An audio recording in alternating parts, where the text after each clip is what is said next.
Aadhaar card వినియోగంపై అటు ప్రభుత్వం ఇటు కోర్టు జనాన్ని గందరగోళపరుస్తున్నాయి. ఏ అవసరానికి కూడా ఆధార్ వాడొద్దని అంటూనే ఉంటారు. వాస్తవంలో మాత్రం కార్డు లేకుండా పనులు జరగడం లేదు. ఇప్పుడు ఇలాంటి నిర్ణయమే కేంద్రం ఒకటి తీసుకుంది. ఖచ్చితంగా ఆధార్ కార్డు ఇవ్వాల్సిందేనంటూ ఎవరు అడిగినా ₹1,00,00,000 ఫైన్ వేస్తామంటూ నిబంధన సవరించినట్లు చెప్పింది.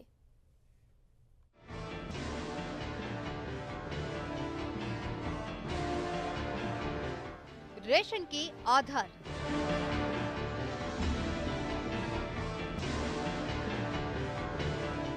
బ్యాంక్ అకౌంట్ కి ఆధార్,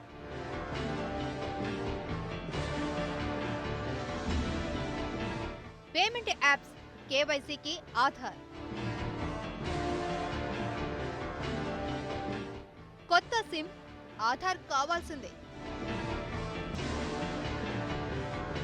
ఇంత పగబట్టినట్లు ఆధార్ అనుసంధానం చేస్తుంటే, బలవంతంగా ఆధార్ తీసుకుంటే ₹1,00,00,000 ఫైన్ అంటూ కేంద్రం కొత్త నిర్ణయం. కావాలంటేనే ఉపయోగించుకునేలా సవరణ.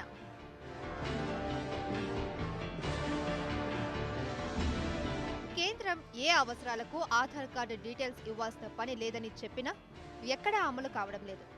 ఎందుకంటే అవసరాలు జనాలవి కానీ నిబంధనలు చట్టాలవి కాదు కదా. ఇప్పుడు అలాంటి నిర్ణయమే కేంద్రం మరోటి తీసుకువచ్చింది. గుర్తింపు వివరాలు, అడ్రస్ ప్రూఫ్ కోసం ఆధార్ కార్డు మాత్రమే కావాలంటూ బ్యాంకులు, టెలికాం సంస్థలు ఒత్తిడి చేస్తే కుదరదని అంటోంది. బలవంతంగా కార్డు వివరాలు తీసుకునే సంస్థలు, కంపెనీలకు ₹1,00,00,000 వరకు జరిమానా విధించడంతో పాటు అందుకు బాధ్యులైన సిబ్బందికి జైలు శిక్ష పడేలా కేంద్ర ప్రభుత్వం నిబంధనలు సవరించింది.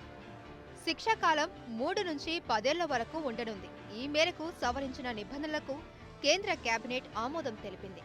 పార్లమెంటులో ఆమోదం పొందిన వెంటనే కొత్త సవరణలు అమల్లోకి రానున్నాయి.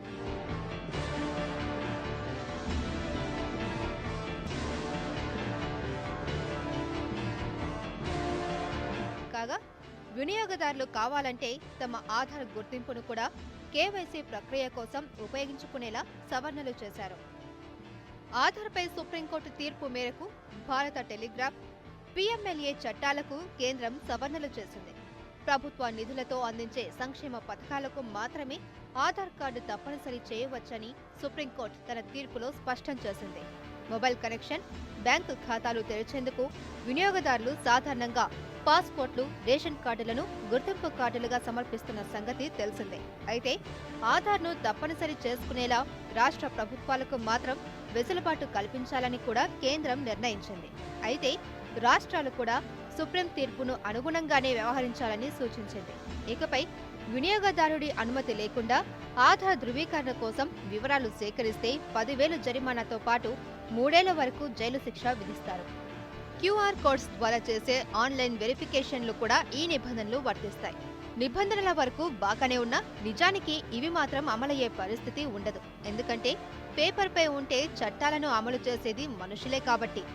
ఏదైనా అవసరం కోసం వ్యాపార సంస్థలు, బ్యాంకులు, ఆన్లైన్ కంపెనీలను వినియోగదారులు సంప్రదించినప్పుడు ఖచ్చితంగా తమకి ఆధార్ కార్డు ఇస్తేనే ఆ సేవ చేస్తామని అంటే అప్పుడు వారికి దారేముంటుంది? అందుకే ఆధార్ కార్డుకి సంబంధించిన ఎలాంటి షరతులు కానీ, తీర్పులు కానీ క్షేత్రస్థాయిలో అమలు కావడం లేదని చెప్పొచ్చు.